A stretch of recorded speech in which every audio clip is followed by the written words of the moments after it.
AFL fans, it is the Monday evening quarterback where we go over all over everything that was the week before in the Arena Football League.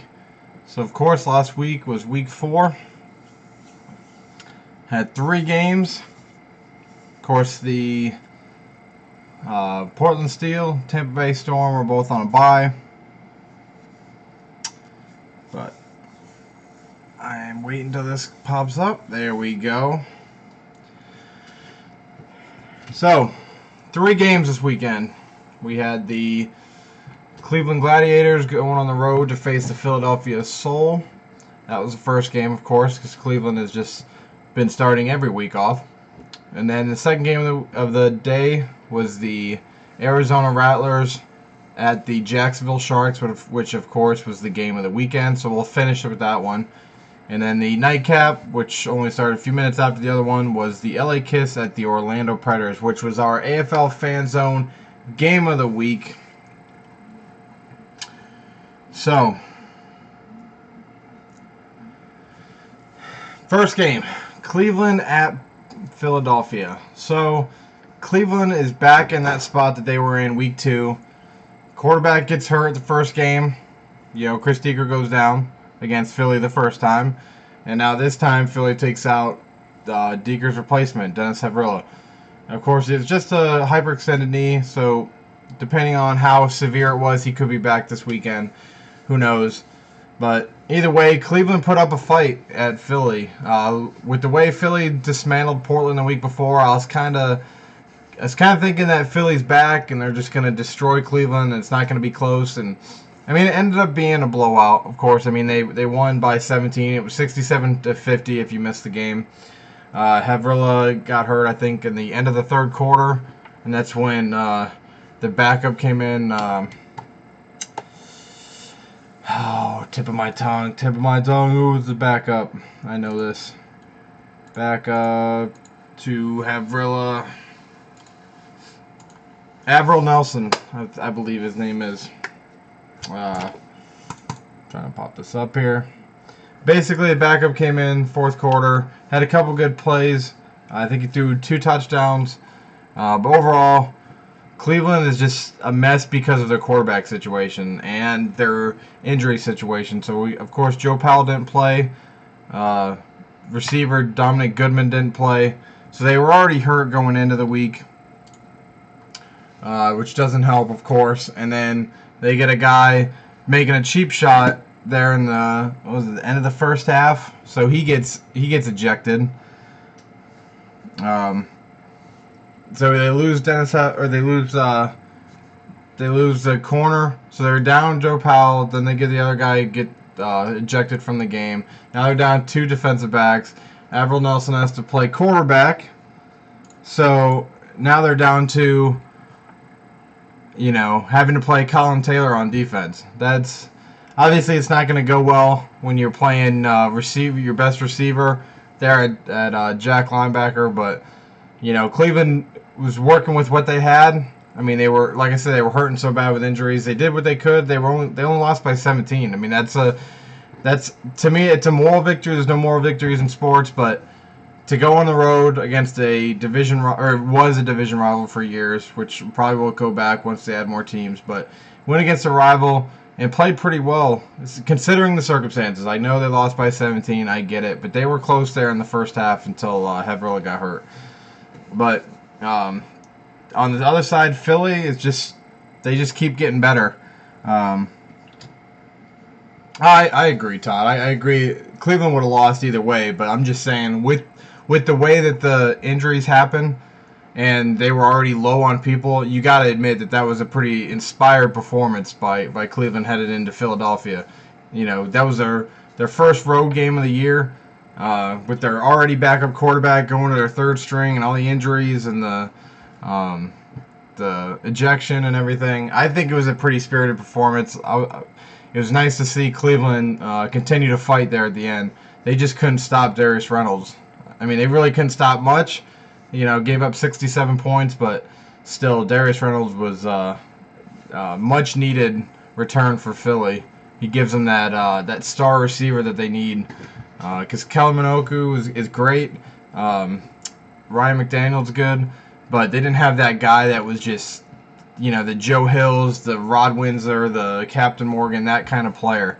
And now they got that with Darius Reynolds. So, of course, he had that catch of the day, that jumping over the wall catch there in the third quarter. That was awesome.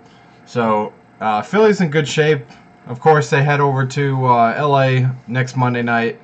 The first installment of the Rocks versus Jocks of the week or the year is next Monday night. But both sides, Cleveland just needs to settle on obviously, it's not their fault because of injuries, but they just need to get a quarterback that they can rely on and go from there. I mean, they're not hurting that bad outside. If they can get a stable quarterback, I think Cleveland, they're clearly better than Tampa Bay. They're clearly better than Portland. And they're right on that of being right in that conversation. If they could just find a quarterback that could stay healthy and it could be consistent. So that was the first game. That was the only nationally televised game of the week. If you don't know, ESPN will not return. ESPN2 games will not return for a couple months. I think it's like 8 weeks, counting this last one until they come back. But so they'll have the CBS Sports games and of course the Univision games on national television, but no more ESPN2 for a couple months. So that was the national highlight, and then the second game, like I said, was the Arizona at Jacksonville game, but we're gonna save that one for last. Of course, that was the best game of the week, best game of the year so far. So we're gonna save that for last and go into the LA Kiss at Orlando Predators game. Now, if you guys follow the channel here and you guys are up to date with Facebook and our Twitter and everything, that was my game of the week. I thought the LA Kiss Orlando game was going to be that game, and I almost picked the Arizona Jacksonville game, but the way Jacksonville finished the game against Orlando the week before, I thought they were gonna come out deflated and basically lose twice to Orlando. How many times do you see that happen in pro sports where a team should win at the end, give up a late score, and they almost let that team beat them twice? So I thought that was what was going to happen, and it ended up being that was the game of the week. But LA at Orlando, what else can I say about that game other than the fact that Nathan Stanley needs to play better? If you are on Facebook, you saw the big conversations, a bunch of us talking about it. Nathan Stanley, just forget about what he's done in the past. I get what he's done in the past. He's played well for San Jose. His stats are there. He helped them do a playoff run and all that kind of stuff. That's great, and that's why he's a starter in LA, and that's why they're not going anywhere else. But you've got to at least admit that he needs to play much better than he's playing right now if LA has a chance to do anything in the playoffs. They cannot afford to every strong defense that they play that he turns the ball over 3 times. He turned it over 3 times against Arizona, and then he toned it back against Cleveland. Cleveland's a good defense, but obviously it's not Arizona or Orlando. He played better against Cleveland. Still had an interception there on a pass late over the middle. And then he comes into Orlando and just almost gives the game away with 4 turnovers, 3 interceptions and a fumble. And I don't care. It's not that he was missing receivers. It's not that he was overthrowing guys. It's not that the timing wasn't there. The guy cannot diagnose plays right now. In the obviously there's many times he's still kind of young. I get it, but he's not diagnosing plays fast enough. He is not setting his feet when he throws. He threw that one pick, I think it was in the third quarter, completely off his back foot into triple coverage to Amari Jackson, who is their 4th. Because he missed last week, so Collins has gotten more passes. Obviously, Donovan Morgan's number 1. DJ Stevens number 2. He threw a jump ball into triple coverage to Amari Jackson off his back foot. I don't care what level of play you are. I don't care what excuse you want to make. Terrible decision, 1, and terrible throw, 2. If you're going to throw that, it needs to be as far out as you can Obviously, you don't want to throw it too far in the AFL because then, of course, if it hits off the net or off the bar, it could bounce back in. I get that, but if you're going to throw that pass, it's got to be when he's clear of the net, and it's either going to be clear out of bounds or your guy catches it. He underthrew it because he was off his back foot, didn't get enough on the ball, and he threw a pick, and that was just one of three. So I will say a couple days later, I think that LA will be fine. I think Stanley will figure it out. I think Omar Smith is a good enough coach. He will get him figured out. Diamond Morgan and that receiving core is good enough where I think that they're going to get it figured out. But when they play tough teams, I mean, we'll see again this week. All right, so he had a bad game against Arizona, a little bit better, but still a bad game against Orlando. If he does it again against Philly, I mean, I don't know what you want. The guy has struggled so far against top defenses. So I hope he watched the film. I hope he got rid of that really quick, and they're on to Philly. I'm sure there's going to be some comments here. Let's see what we got here. Nathan, like many quarterbacks, gets rattled with pressure. He has his own private suite versus the Sharks. Not so sense. They need balance and receiver core and not have DJ catch all the balls. Completely agree. And I'll put this out there, right? I'm a Lions fan. Obviously, I'm an NFL fan too. And I love Matthew Stafford when a lot of people don't. A lot of people say the same things that I'm complaining about Nathan Stanley. A lot of people say the same thing about Stafford. But look how, if you watch the NFL, look how much different it looked when the Lions fired the offensive coordinator this past season and went with a guy that did what Stafford could do. So maybe in LA, maybe that they just need to tweak the play calling a little bit. Maybe it's just not fitting what Nathan Stanley can do well. If you noticed at the beginning of the game, he wasn't completing a lot of deep passes, so they just kept, going for these quick either screen plays or quick hitches and stuff like that. And I was just waiting for the nice pump and go. It didn't come. Maybe they wanted it to, but it just didn't work out. Whatever. But Orlando was. All right, we'll put it this way. Let's go to the positives of LA. So Orlando came into this game averaging 60 points a game or around that, something like that. And LA kept them to 43 and shut them out in the fourth quarter. So that game, they were played well enough to win that game if Stanley didn't turn the ball over the way he did. But then again, we could also say that if he was playing better, then Orlando probably would have played better too in the fourth quarter. But either way, I think LA will be fine. They just need a better quarterback play. Bottom line, they just need that's what they need. But on the other side, Orlando, their issue is they play to their opponent, right? First game against a rival against Tampa Bay, they blew them out of the water, whatever, right? So week 2, they host Portland, and they find themselves down by Portland. They're losing to Portland within the final minute, and then of course they win that game. Then the next week they play Jacksonville. You could say they probably should have lost that game, but they played right even with them the whole game, beat them at the end. Then they play LA. They get a big lead in the third quarter, and then they can't score in the fourth, and end up only winning by 3 when they went into the fourth quarter up 22 points at home. They've won their last 3 games by a combined 13 points. Now, so they're 4-0. If you saw my power rankings, I broke this down. They're 4-0, but it's not the same 4-0 as Arizona in my mind. They got a good quarterback with Randy Hibbert, but for whatever reason, they seem to play to their opponent. They don't have that killer instinct that Arizona has, where they just keep, pounding you with the same play until you stop it or prove that you can't stop it. So for Orlando, they're the second best team in the league right now, but they just need to get that killer instinct to where they can go out and punish teams and not let them have any life there in the fourth quarter. But otherwise, I mean, take away the 4 picks and the 4 turnovers by LA, it was a pretty good game. I mean, LA dropped 2 interceptions.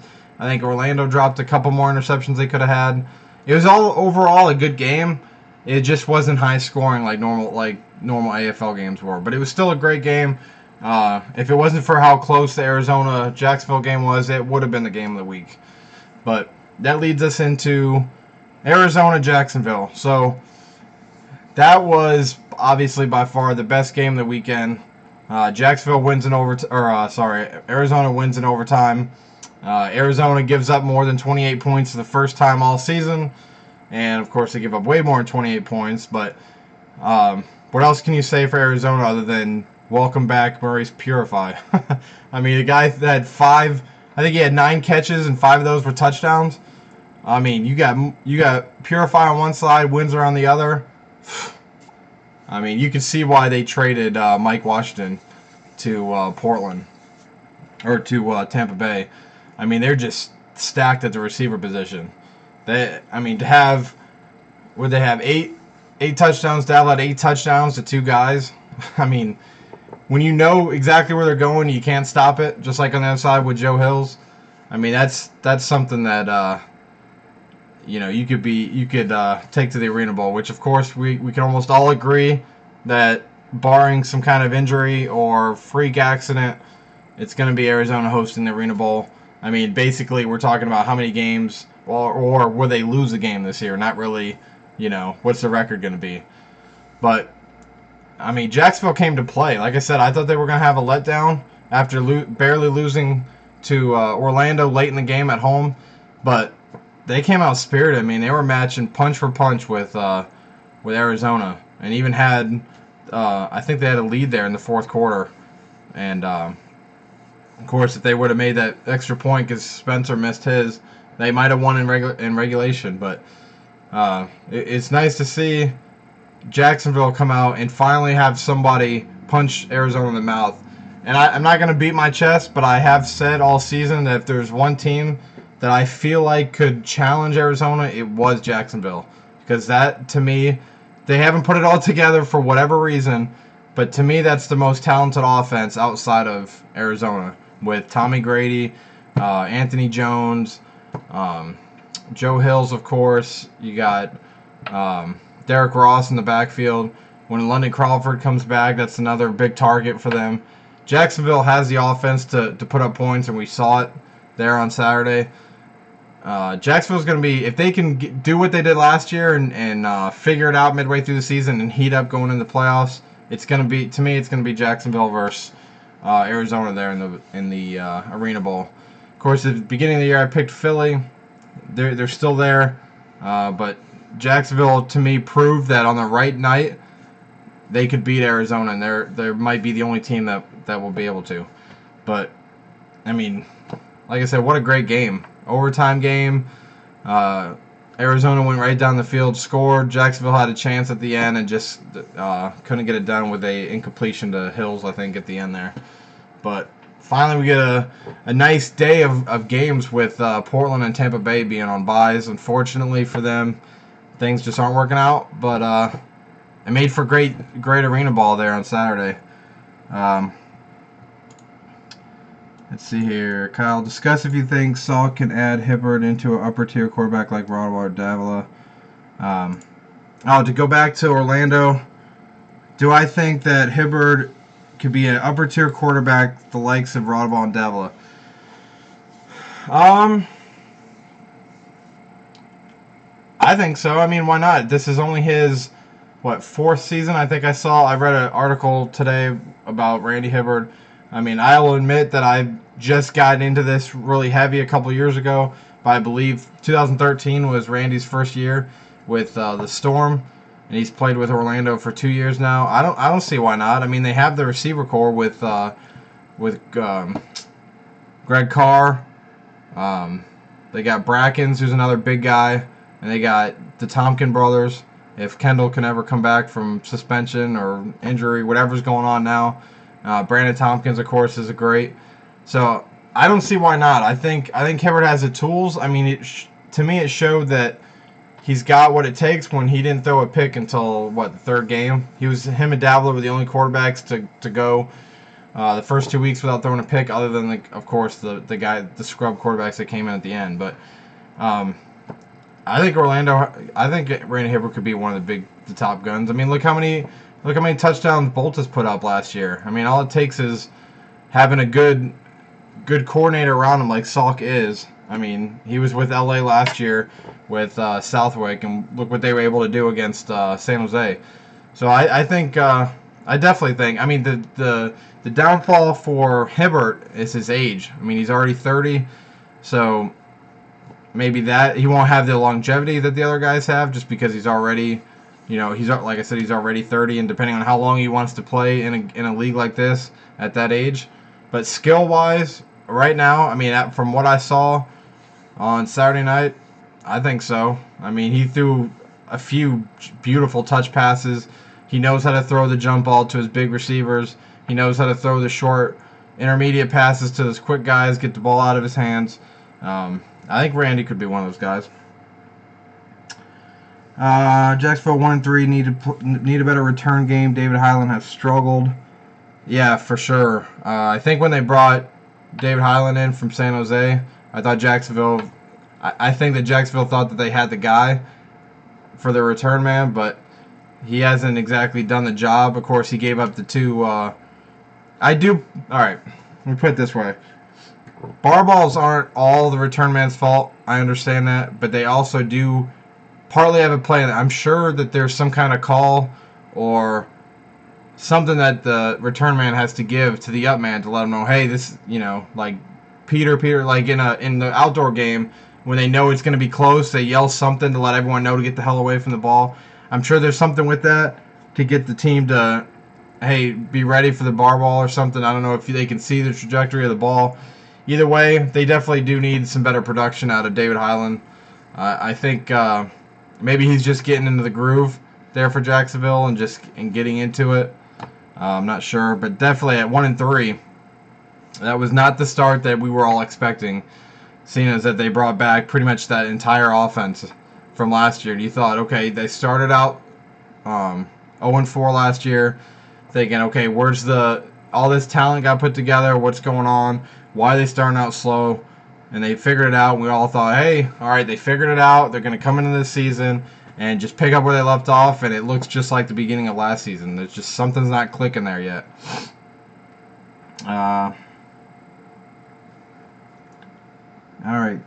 Philly fan project us going 12-6, being realistic.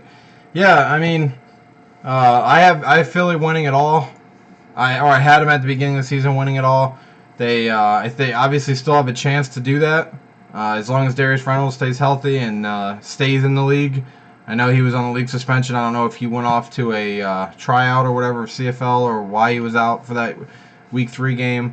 But 12-6 for Philly is definitely realistic. I mean, they got Orlando to contend with and Jacksonville, and of course Tampa's.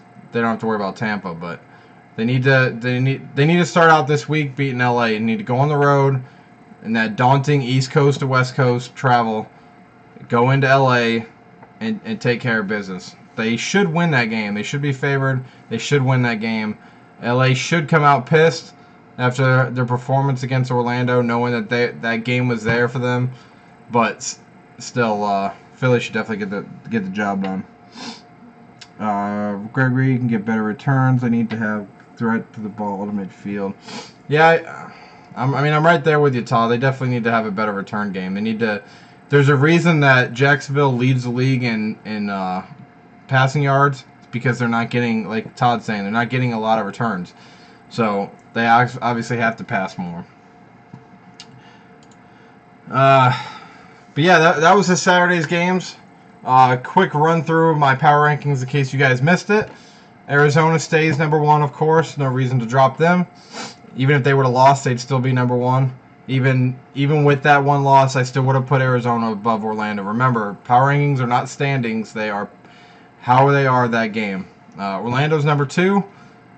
Of course, they stay 4-0, beat LA. But realistically, when you're up 3 on the turnover differential, you should win by more than 3 points. Just saying. 3 Philly, 3-1. I mean, they had that hiccup against Jacksonville. Jacksonville's only win.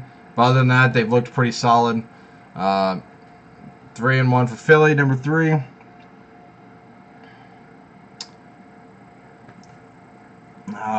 Number 4, Jacksonville.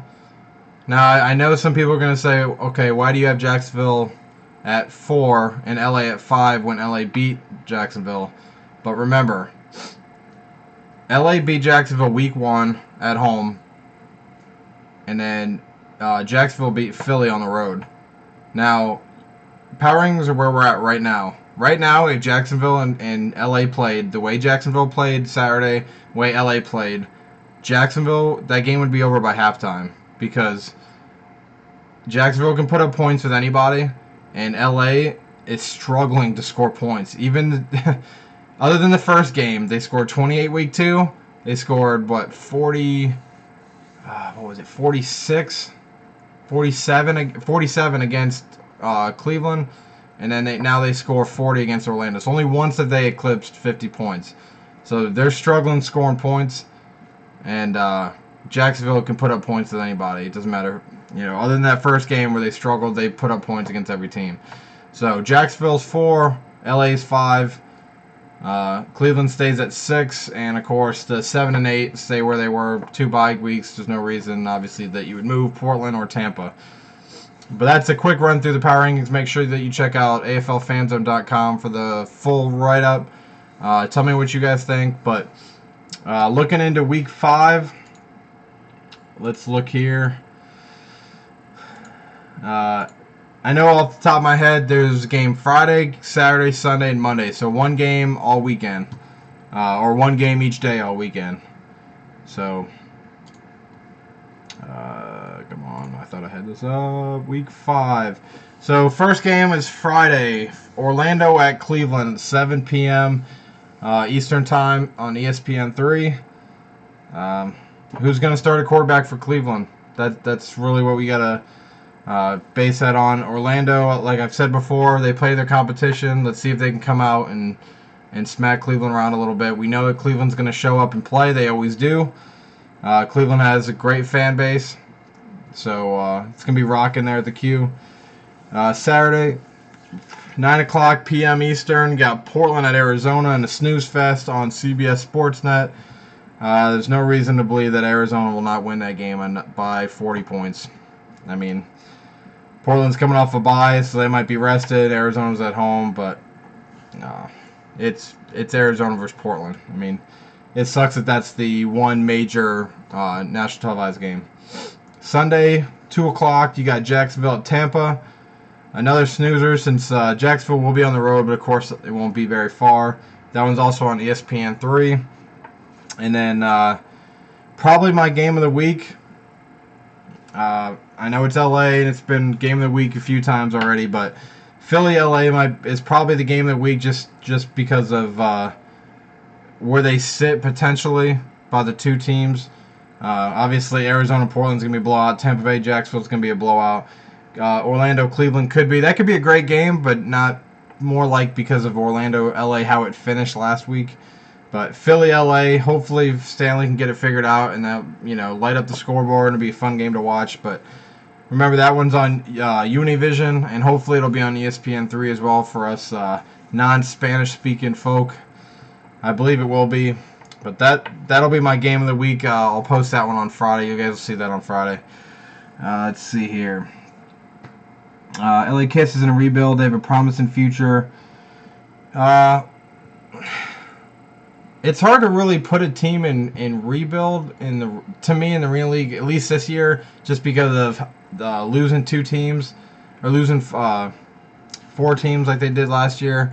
There's so many great players from all the different teams that went to other teams, and LA is better this year. Yeah, they have, they've rebuilt their roster, but not really in the rebuilding sense of, they're struggling like Tampa Bay is, where at some point they'll figure it out. They've been around long enough. They know how to play arena football. But I wouldn't say LA is in a rebuilding mode because I just think they have better quarterback play and they're in a better spot. I mean, against Arizona, it was the same thing. They need better quarterback play in LA, and they will be fine. Preds beat Glads. Rattlers beat Steel. Sharks beat Storm. Kiss beats Soul. Ooh, you got Soul fan thinks that they're going to go over to LA and lose. I don't know. I got 4 days to digest that game. You guys will have my pick there on Friday. That one's gonna be hard to justify.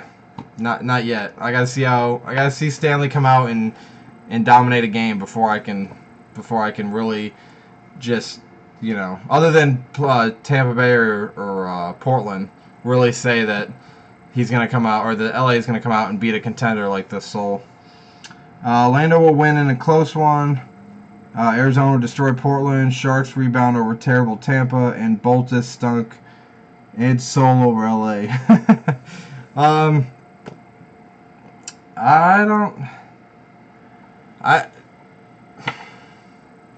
I'm still holding out hope that Boltus will bring some more offense. I mean, I saw it against Arizona. There was, a few guys having lackluster effort, but Boltus, even though he was getting rocked the entire game, had a few great throws that neither Adam Kennedy or Jonathan Bain could even dream about.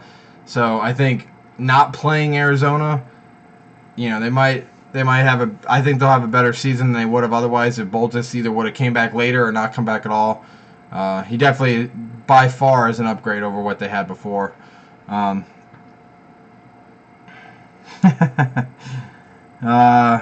Soul over LA. That was Todd's picks.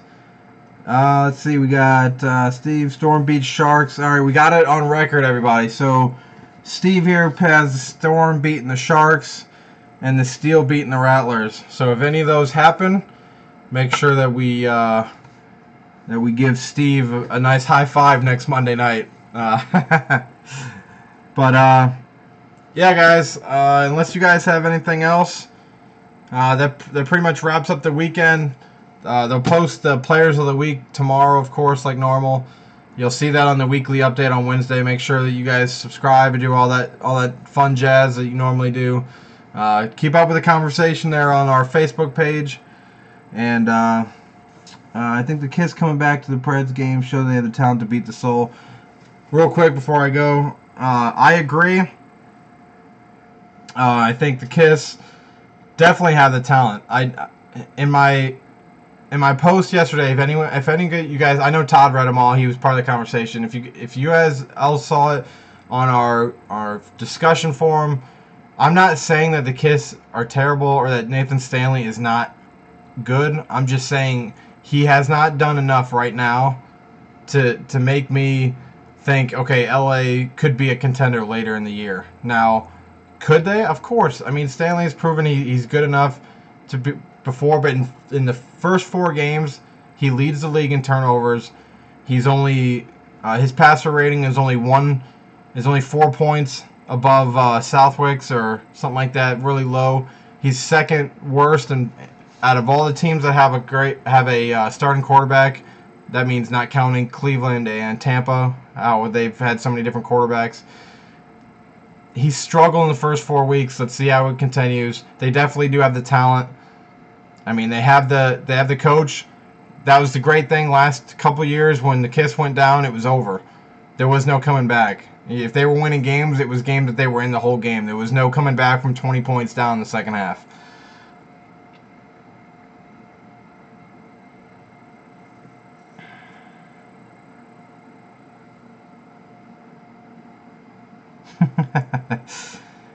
I get it, Todd. I get fired up with talking about quarterbacks. I apologize. I'm a big quarterback guy. So when I see someone struggle on a team that I root for, it gets me fired up. I hope Stanley gets better. I think he will. But either way, it's been great. You guys have been awesome on the chat. Hopefully Scott will be back next week to be able to moderate the chat a little bit better. Just in case you don't know why I keep going towards the monitor, I normally wear glasses, but with the monitors, there's a glare. So his monitoring will be a little bit better than my trying to read without my glasses on. So thanks for joining me. Make sure you catch up on the weekly update on Wednesday. You check back on Friday for my preview of the Kiss and Soul game. And I will see you guys next time. And thanks again.